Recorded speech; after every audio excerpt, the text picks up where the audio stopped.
Jackie French's Diary of Wombat is an award-winning short story about Mothball, the cheeky wombat with attitude. This book tells the story of Mothball and her various daily adventures and efforts to train humans to adapt to her needs.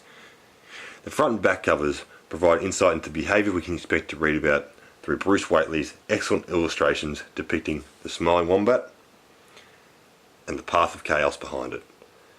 The humour-filled blurb, working together with the illustrations, paint a picture of behaviour based on individual desire, a potential metaphor for behaviours exhibited throughout early childhood and again in teenage years.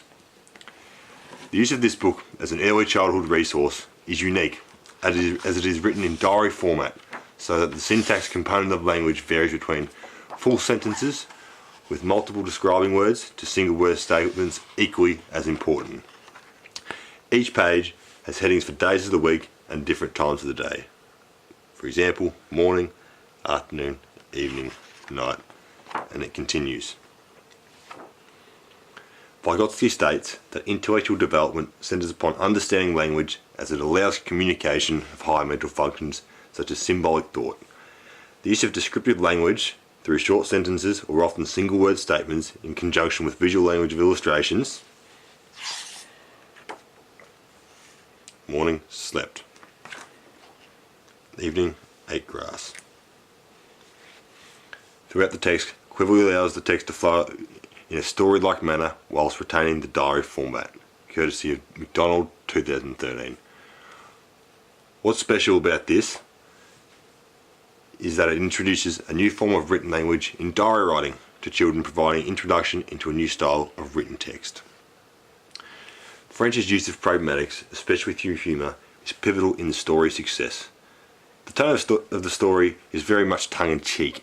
It's written from the perspective of Mothball and uses various social situations to facilitate the reader's understanding of the portrayed humour. Winch 2010. So, for example, the wombat rolling in the dust and the illustrations depicting a shocked family. For instance, French introduces humour through the form of metaphorical nouns, such as flat, hairy creatures, which when in the story she's actually talking about the welcome mat. It also references Australian colloquialisms. For example, for Pete's sake, give us some carrots. Whilst the use of metaphorical nouns is minimal, it's an introduction to nouns hidden in the story. Children might not know the proper definition of what they're reading or the significance, but they might know that the flat, hairy creature was in fact describing the welcome mat through linking the words and the imagery. Winch 2010. As the story develops, sentence structures shift between single repetitive words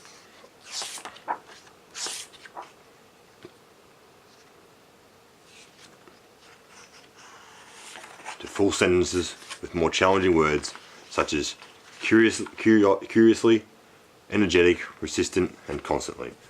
Through incorporating unfamiliar words into the story, it encourages the children to ask questions, to engage in their own learning through breaking down the words, working out the meaning, and the context it's used in, courtesy of Fountas and Pennell 2011. This book is very much Australian, as wombats are only native to Australia, and their common behaviours include sleeping, eating, and digging holes.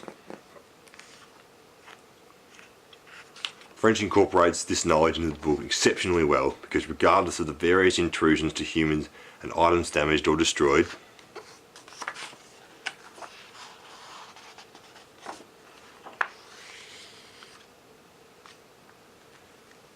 as part of the storyline, the wombat as a species, common behaviours are accurately demonstrated and create an association in the mind of Mothball's behaviours and real-life wombats.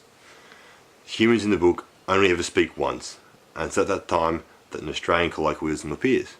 Whilst not a huge part of the story, it provides cultural perspective through association of wombats with Australia and language significant to this country. McDonald 2013.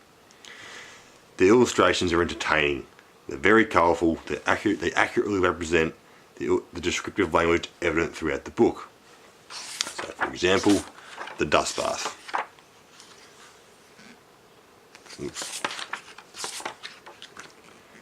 The dust bath picture is colourfully depicted as an aid to student comprehension of the term dust bath, as many readers don't yet possess the skill to understand and develop concepts pictures in books provide the information and therefore creating a link with what the picture is demonstrating and the words that are used.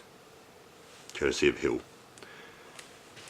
French and Whiteley have produced an aesthetic adventure that combines experiences of oral and visual language, with the illustrations adding further humour to pages with minimal words that require support from illustrations to have the desired effect.